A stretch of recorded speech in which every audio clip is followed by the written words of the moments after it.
to Rebecca Sounds Reveille. Today I've got an exciting guest who does what I do. He offers a lot to the audience to ensure that they get to take away a lot of things to make their lives better. In fact, he is a dreamer, a poet, a rapper, a singer, and he's the host of a podcast. And it is divine. In fact, his show is called Deliverybros.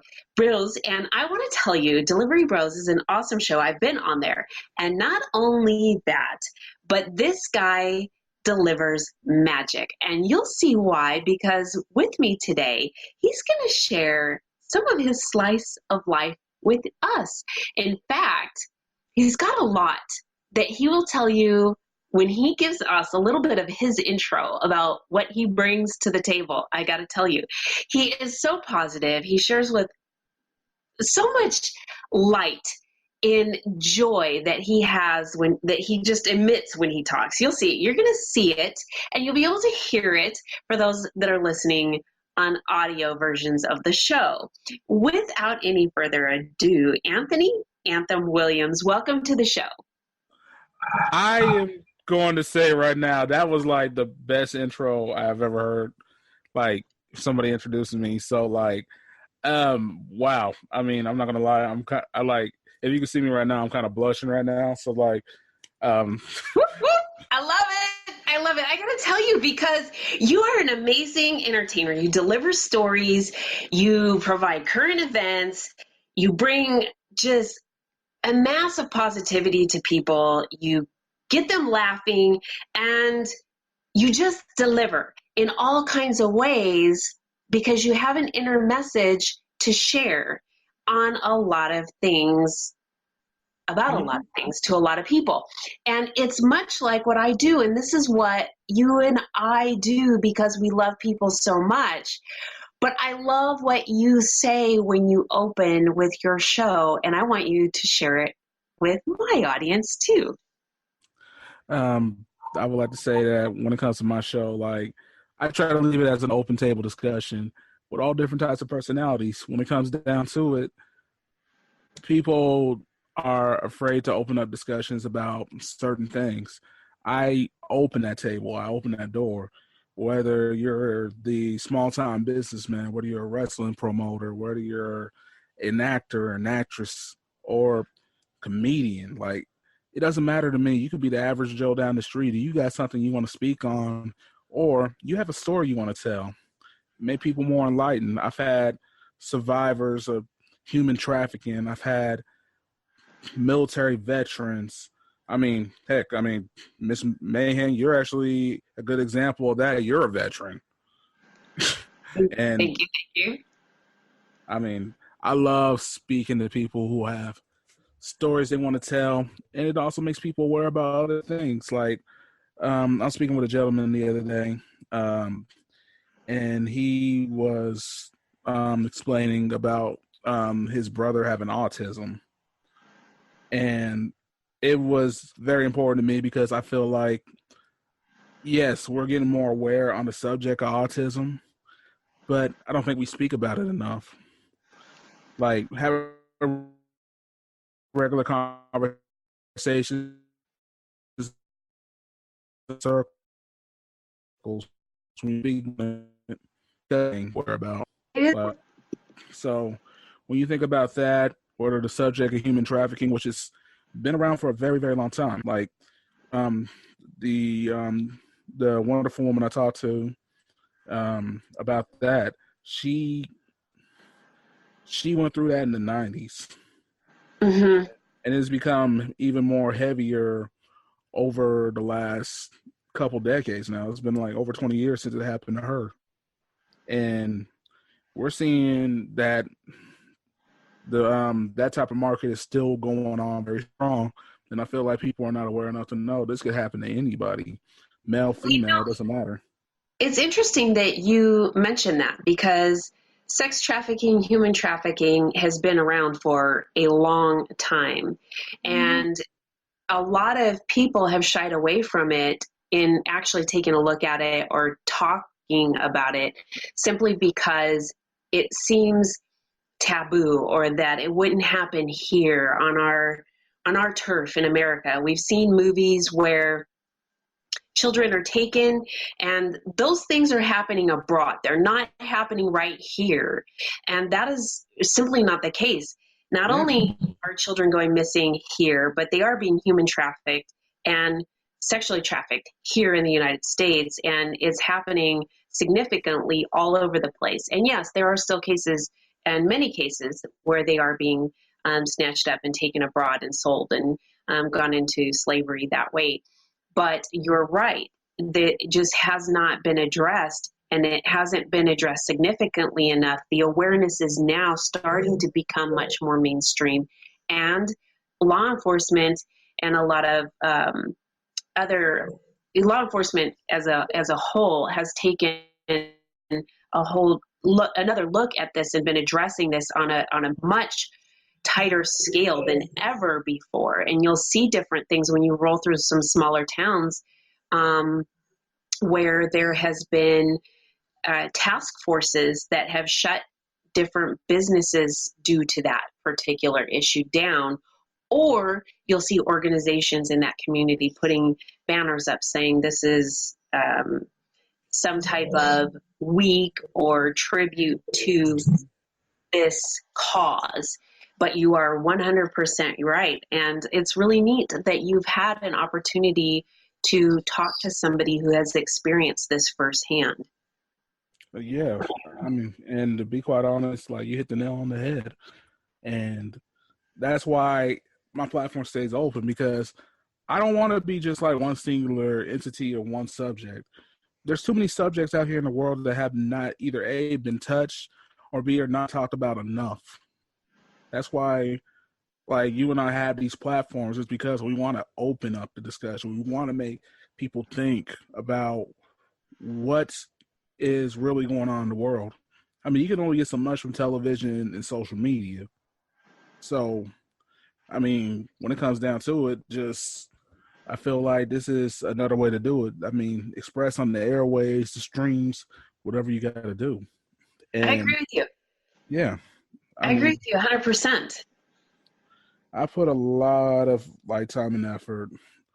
I mean, I haven't even been doing it that long. I've been doing this since November, but I've always thought about having this idea of doing this concept. And at first, I'm not going to lie, like, in the beginning, it was kind of like some rough drafts. There was a lot of interesting content, some very explicit, some not. Trying to figure out, what do I want to do with this? Do I want to try to be a Howard Stern wannabe? Am I trying to be Joe Rogan? And then I realized I got to be me in this. That's it. Like, that's just how it goes. Like everybody can talk about the same old stuff on every podcast, but if you don't bring a variety, then what are you doing? You're not trying to strive to be your own legacy. I mean, I'm not saying that I'm like super famous or anything like that, but I feel like it's important to solidify your own. So, That's true. It's true. We were made and designed with individual fingerprints. Think about how many millions of people there are in this world, and not one of us has the same set of fingerprints, nor do we have the same set of footprints or lip prints. So with that, we weren't wired internally with the same ideas, personalities, or anything. So that uniqueness is something that we need to bring to the table. And our core beliefs is something that can be expressed in such a way and delivered to the people who really need to hear it. And that's what really was really neat when you and I spoke when I was on your show. The message was so clear, and the genuine love that you have for people was so clear that you want to get a message to people. And much like what you just said earlier, in delivering a message about things that we don't talk about, such as autism. This is something that has been slowly starting to be an awareness campaign. It started to come out about 5 or 10 years ago, where you would see the puzzle piece, the ribbon with the puzzle piece, and you would see it on the back of a few people's car. And then it sort of kind of died down, and it really needs to stay abreast with people, because there's a lot of things that people don't know when it comes to behavioral patterns. And something which is really significant, and especially for like law enforcement, is, and anybody in the community, if they're approaching somebody who is on the autism spectrum, they may not know how to interact with that person, and they can mistakenly believe that that person is under the influence of something, or they can encounter them and it can turn violent, when in fact it can be handled in a completely different manner. And it's through education and awareness that can make the interaction be completely different. So educators and law enforcement and those of us just on the street, or cashiers at a restaurant, or at a convenience store, knowing that can make all the difference in how we interact with one another. So right on the money with what you're talking about. I agree. Because when it comes down to it, I've seen a lot of things in the news where like innocent young men and women have been in situations and altercations with like police officers, and I'm not like anti-police and nothing like that. It's just the situation is they didn't know that this person was on the spectrum, and with that, somebody got either badly hurt. Some have even ended up, unfortunately, deceased in the situation. Oh, yeah. So like, because I've seen a lot of articles from like situation. There was a situation in New York where this guy's little brother was autistic, and you know he was just playing around or whatever, and he didn't know he was doing something wrong, and unfortunately the police officer thought he was hostile and shot him. oh, I didn't know about that. I think that education is so important, and Yes. it's just, it's really for us, like you and I, who have such a love for people, that we want to get those messages out there. And if at the very least, it hopefully instill that in somebody that says, I want to get this message to those in my community, or bring this to the school system, or something in any one of our shows on any given topic that allows change for the healthy, better. You and I we just love this kind of thing. So, and this is just one example of the many different types of things out there that we talk about on our shows. Oh yeah, like mental health is something I always found important as well. I believe we actually touched that subject when we were speaking on my show, mental health, and that's something that I feel like is still taboo in a lot of communities. Um, especially how I grew up, like the African American community itself is like very silent on the subject. A lot of minority groups are, and I feel like it's important that we sit down and really have these discussions, because it used to be, oh, it'll be all right, just pray about it, you'll be all right, da da da. But yeah, like, but there are people in our communities that have suffered either trauma because of where they grew up in, or they've gone through, you know, a situation of domestic essence of domestic violence. It could be a lot of things centered towards that individual, to where it's they might need to get some help for the mental psyche. And a lot of people don't understand that it's more than just, okay, talk it out, you're gonna be all right, just fight the feeling. Like, I'm gonna be honest, like, here's something open. I've been open about it on the show. I suffer from bipolar disorder and depression. Okay. I was diagnosed a couple years ago, but a lot of people were even saying, like, if I would have got diagnosed sooner, who knows? I mean, the fact is, I was just like that. The same. I was just like, I'm okay. I'm okay. I'm okay. I'm lying to myself. But really, in fact, I didn't realize how important it is not just to cover your physical or like any other type of, you got to have balance when it comes to your health in general, whether it's your physical, your mental, your emotional health in general. Because if you don't work on yourself, how are you supposed to have good relationships with people? It's true. Yes. It is true. That's what I'm saying. People are very observant. That's one thing I've noticed. They can know, they know you don't have any love for yourself. They might not say it to you or something, but when it comes down to it, people are more observant than you think. You have a good point there. And unfortunately, with that, it's a double-edged sword, because those who love you, they see something and they want to help you. And then on the other side, you have people that are very judgmental. But going back to something that you said that is crucial is that we really have to take care of our inner being as well as our outer being. And we are a one body whole, not just partial. And so if we aren't, like you said, in balance, then our exterior life isn't in balance either, because everything that's internal comes out externally. And depression, it can come out in the terms of us not being able to get things done around our house or whatever. And then there's other things. But one of the things that you mentioned is that you have people in different cultures, whether they're subcultures or major groups, that will say everything's going to be okay, or just leave it in the hands of God, right? Yes. Okay, if that's within the church or whatever. And there's nothing wrong with having your belief system in that and also seeking help outside of that. But here's the thing, and this is in many cultures, and this is why we're seeing high numbers in self-sabotage and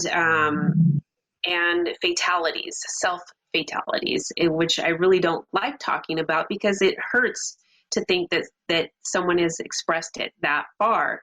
But we're seeing these huge numbers. And the thing is, there's a stigma in many, many ways, in many cultures, and subcultures, in seeking help. And a lot of times they will feel that they've been labeled as not worthy, or as insufficient, or there's a deficit within them. But it's no different than having a scratch or a broken arm or whatever. And you just need to take some time to heal whatever has temporarily needed to be healed for that part of the body. There's nothing wrong with going in and seeking different options that will make you feel better. Nothing wrong with that at all. I will say this, it's sad that that when the topic of self-harm or suicide or anything comes up, it's a very hard subject to talk about. As a person who has lost some friends, I've lost two good friends of mine in the last 6 months. I'm sorry. I'm so sorry. It's sad too, because they were young, and what really hurt the most is just they didn't have nobody to reach out. They felt like they didn't have nobody to reach out. Mm. They were barely in their early 20s. That's why it's just this is something we need to talk about. We need to talk to our people. We need to check on our friends. Yes, we do. Checking on people is super important. One of the things that a lot of people don't understand is they think, well, why didn't that person just call? Or how could they not think about what the effects are? The challenge is that it's just the opposite. There is a different opposite in the thinking line within that. And until you study and understand why people come to a conclusion where they feel that there is no alternative, then placing a judgment on somebody is another one of those things where it puts somebody further from talking or getting help. So this is it's so hard, because people really feel that that is a betterment than what we understand. And you'll see a lot of things out on social media that say that you feel that they're trying to use encouragement, and in some ways are really not understanding where a person is at. And so we really need to encourage people to talk more and to connect more, and not just send out something on social media, but actually pick up the phone and talk to that person, or go over to where they are at. We are so in such a world of living in texting, or just sending something out on our wall of whatever social media site it is, and think that that's enough. But we've lost connections with people when it comes to visually seeing and visually touching people, and actually visually or auditorily connecting with them. That I think that that has something, even a small part or a major part, but it has something to do with why this is starting to become more and more, I don't want to say common, but more and more happenstance. And it's very, very unfortunate because, like you said, a lot are younger. Yeah. I mean, we live in a very different era than maybe what my parents grew up in, your parents. Like, when it comes down to it, like, I mean, one of the biggest problems is, I mean, we're not talking about it enough. I mean, for instance, the suicide rate has gone up so high in just the last 2 to 3 years alone. Yes. And it's a lot of young kids. Like, we're talking like early teens into mid 20s. It's on a scale that's so broad. We're living in an era where mental health is so vital that it needs to be talked about. I mean, we got to be careful on how we talk about it, though. Like, for instance, there's some controversy right now with a show called 13 Reasons Why. And that deals with a lot of psychological trauma and suicide. And okay. They, like, people have even said, like, the suicide rate went up higher after that show came out. I feel like what they were trying to do was raise awareness, but I don't feel like they were careful with it. Because I've seen the show. I've seen both. And it's a touchy subject, but it's a subject you got to be able to execute correctly when you have these discussions. Because I'm not going to lie, that show will make you depressed.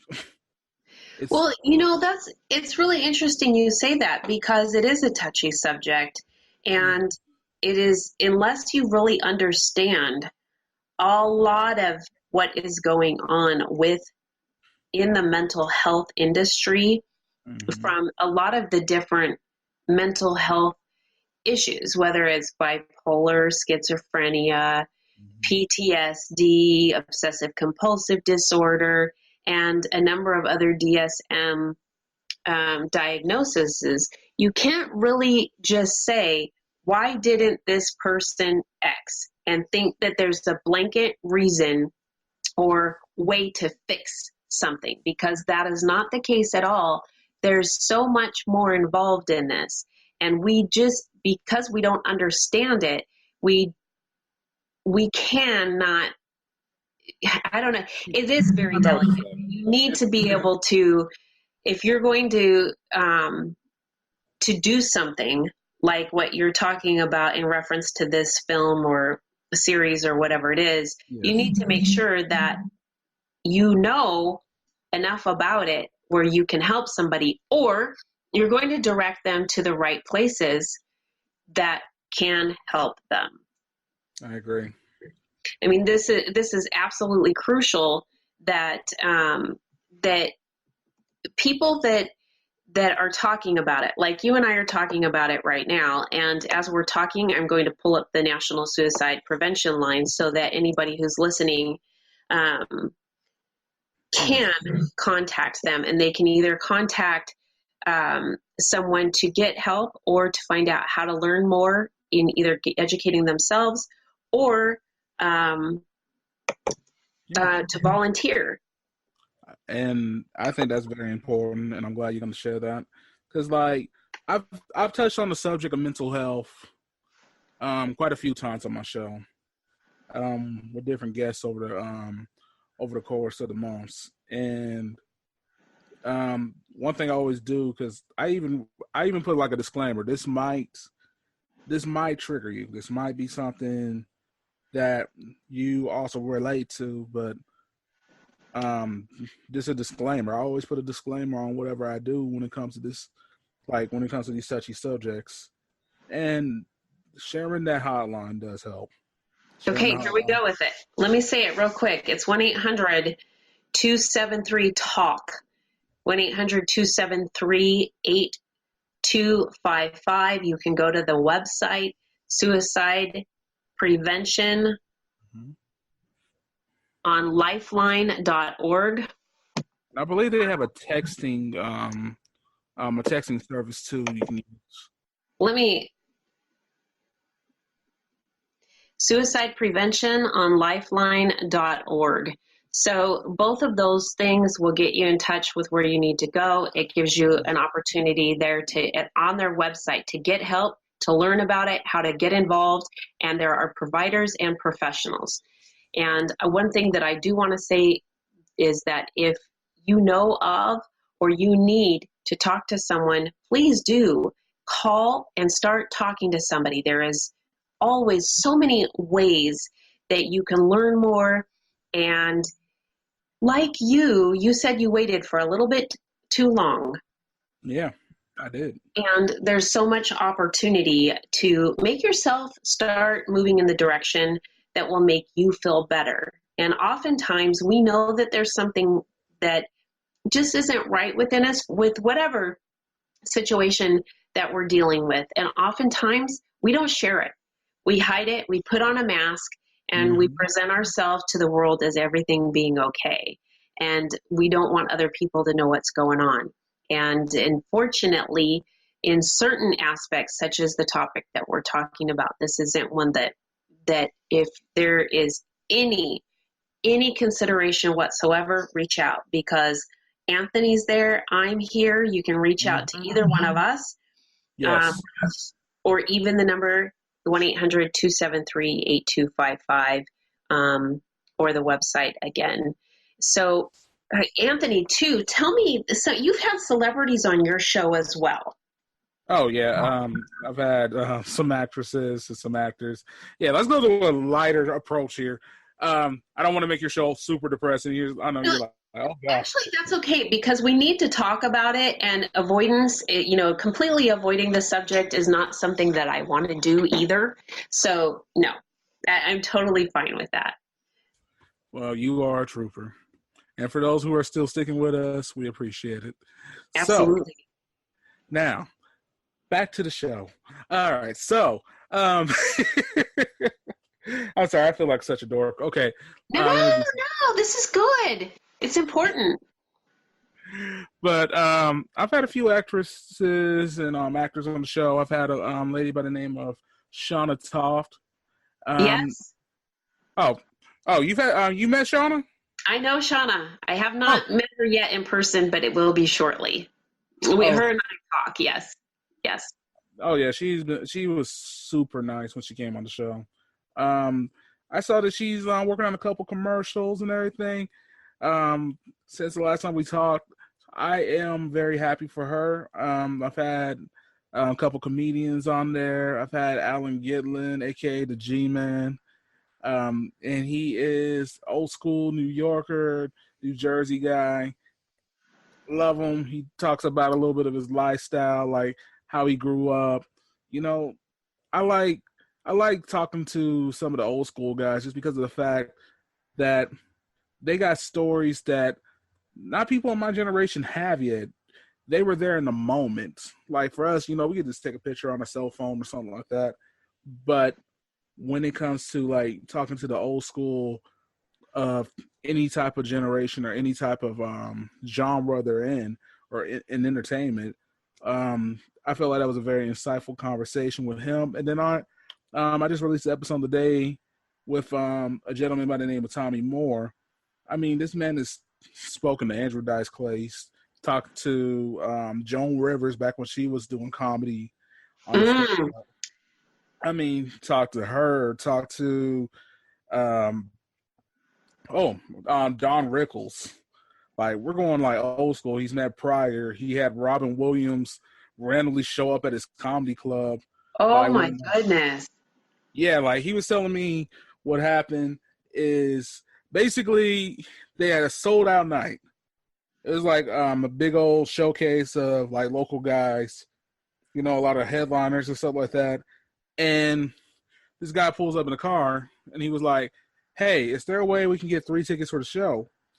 And they were like, "We're sold out." And so he kind of walks back to the car and he's like, "Well, how about this? My friend will perform for free if you get us 3 tables." And they're like, "Well, who's your friend?" "Robin Williams." He was like, "Nah, get out of here. This ain't no Robin Williams." So they walk up to the car.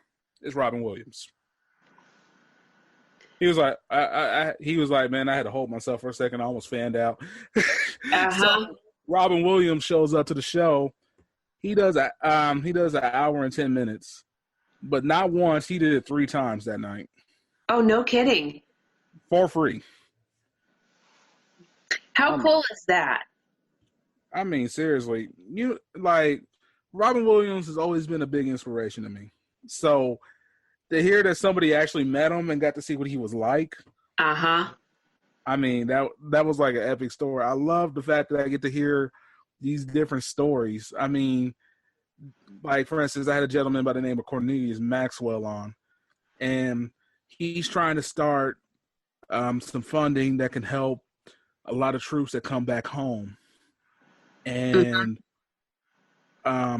give them like a program where they can like work themselves back in civilian life, work on their mental health, work on their finances, you know, make something positive for them for serving our country, and just take care of our troops. He's also the gentleman that was keeping me aware about autism. He spoke upon that. Like, he spoke. Okay. Yes. He's a lovely man. He's wonderful. If I'm correct, I think he's from Texas, like you. If I'm correct, I think he's either in Texas or he's in the Southwest. He's around that area. Okay. He's wonderful. Retired military, went to Iraq 3 times. Isn't that amazing? Yes, I had nothing but respect for him. And of course you. But that's a whole different story. So, but well, yeah. Well, yeah. I mean, this man, like, ever since we first had dialogue, I've always found you to be very intriguing and very earnest and honest, and you've been very kind. And to be quite honest, like, talking to you was just amazing. Like, you're definitely in my top list of guests. Sincerely, like, oh my gosh, I love talking to you. Thank you. You're easy to talk to, though, Anthony. I've got to tell you. Well, I mean, over the years, it's been a habit of mine to just talk to anybody. And to be quite honest, my mom will even tell you that she was here. She remembers when I was like 5 years old. We're sitting there in the grocery store walking around, and I go to a random guy getting like some fruit or something like that. And I'm like, "Hi, I'm Anthony. Nice to meet you. What's your name?" And my mom was like, "Are you running for Congress, son?" That's pretty neat, though. You know, when you are a people person, you can reach out and talk to anybody. And there are people that can't do that. Oh, yeah. I think that's really neat that you can do that. And you and I talking, though, we've had a lot to talk about. And our conversations have been really good, and they have been for a good length of time, too. They haven't just been like, "Hey, hi, how are you?" Because we have a connection. Anyway, we have a connection. It's pretty good.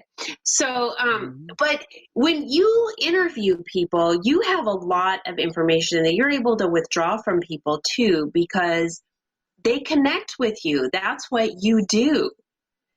And you're really good at it. Your shows are good. And I know that you not only have your shows you're on Anchor, but people can listen to your shows on LinkedIn. Yeah. And I basically kind of like, I put my show out on Anchor, Spotify, Google Play, basically all the major platforms, Podbean, Stitcher. I know that's a very popular one. I'm working on maybe starting to get to the point where I can start doing video recordings. So I can put it on YouTube. Bear with me. And plus, I just got this camera like last week, and this is the first time I'm actually breaking it out because you're getting an exclusive moment with me. I love it. I love it. You know, I need to get a haircut or something, but that's a whole different story. Shave. I love it. I love it. No, video happens to be something that is in demand. People love checking out what's going on. Visual is a thing. And for me, I really like being able to see things, and I'm both auditory and visual. Oftentimes I feel like I'm a little bit more auditory, but there's something that solidifies it when I see something. There's just a connection there. And that goes back to what we were talking about earlier too. And that just that whole, seeing a text message or something scroll down somebody's wall or a message, you've got to make that connection with somebody. Oh yeah.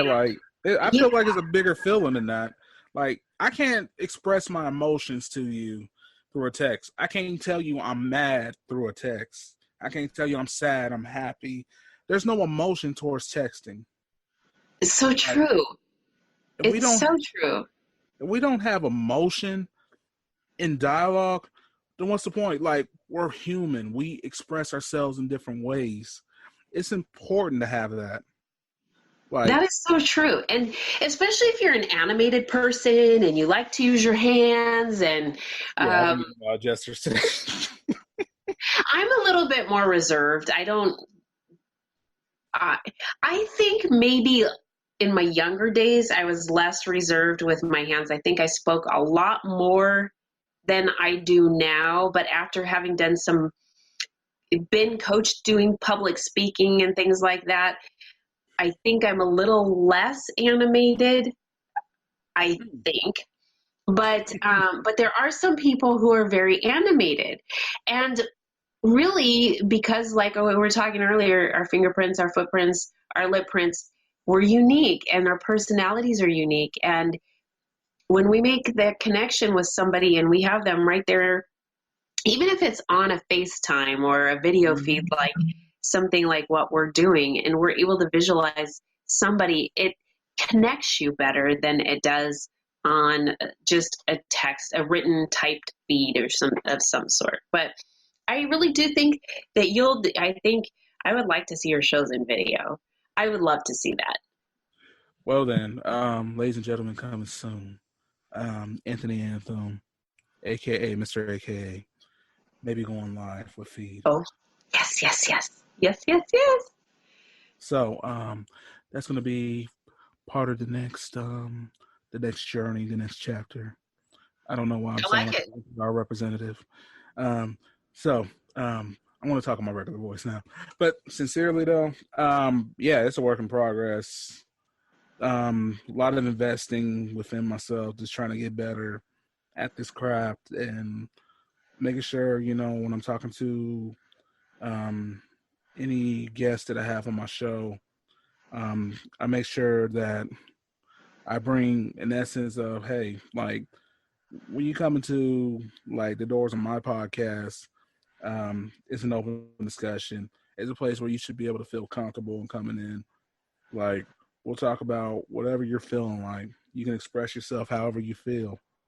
Hey, and if I don't agree with it, it's whatever. We can have a discussion on that. We can have it and still be friends at the end of the day, because regardless of how different we may be, there's always going to be some common ground. And that's the end of the story on that one. Like, that's true. I feel like that's the picture we need to look at. The bigger picture is, common ground. There's always going to be common ground. We're all human. We all put our pants on the same way. We always put one leg at a time. We tie our shoes. We shower. We brush our teeth. We all do the same thing. We all got a routine that more than likely somewhere down the line is very similar.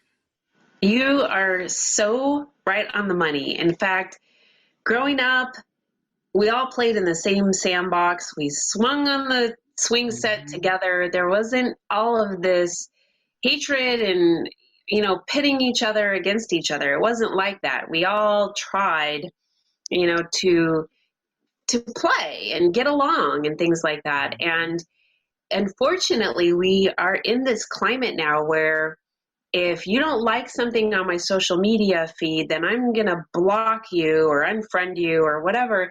And it doesn't need to be that way. What Oh no. makes the world turn so good is all of the uniqueness that we have. And it allows us to have an opportunity to see things in a different perspective where we can learn and grow from one another. And that's what I really like. I agree. I got friends of all different backgrounds, whether it's religious, political, the neighborhoods they grew up in, subcultures, whatever it may be. I got friends all over the place, like probably from here to Japan. And I don't let my personal beliefs in life ever make somebody feel like they're belittled, they're unloved, or whatever. That's not how you're supposed to walk on this earth. Me and you both. Me and you both. I don't have to agree with you to like you and vice versa. Yes, I still want to be your friend. exactly. I'm the same Mm-hmm. way. Like, we could have different ideals, but we probably have something so similar. And that's what's important. Like, when it comes down to it, like, we only have one life. And how we live that life we can be hateful and spit poison in the air and in the atmosphere, or we can bring a positive light to a world that's already got a lot of negativity as it is. We bring more positive light, it makes it more of a celebration of life when we're helping each other out, being there for each other, bringing out a hand to lift up anybody that's down, and not judging them based on how they grew up, but what they're doing with their character. Like, if they got great character, that's all that matters to I me. agree with you. I agree with you. And I think we're going to leave the audience with that thought because it is very profound, Anthony. And I want to thank you so much for being on the show today. I want also the audience to know where they can find and tune in to listening to Deliverybros. Okay, so ladies and gentlemen, this is Anthony Anthem, aka Mr. AKA. You can find Deliverybros, DeliverybRos, one word. You can find us on Spotify. You can find us on iTunes. You can find us on Google Play, Podbean, Stitcher, Anchor, and other major markets as well, even Podcast Addict. And you want to check me, pardon me, you want to check me out on social media, you can find it on Deliverybros 816 on Twitter and on Instagram. On Facebook, Deliverybros Kansas City. I'm sorry, Deliverybros KC was an abbreviation of Kansas City. I see. Yeah, that's where you can find us. And feel free to inbox me. You want to, like, ask me a couple questions. I'm always open to any type of dialogue and any type of expression. And like, feel free to, like and subscribe and leave a few comments. So thank you very much. Thank you. And I want to thank all of you for tuning in today. This is Rebecca Sounds Reveille. I ask that you share this with all your friends, family, coworkers, and those that you even don't know, all over your social media feeds everywhere. Again, thank you so much for tuning in. This has been Rebecca Sounds Reveille.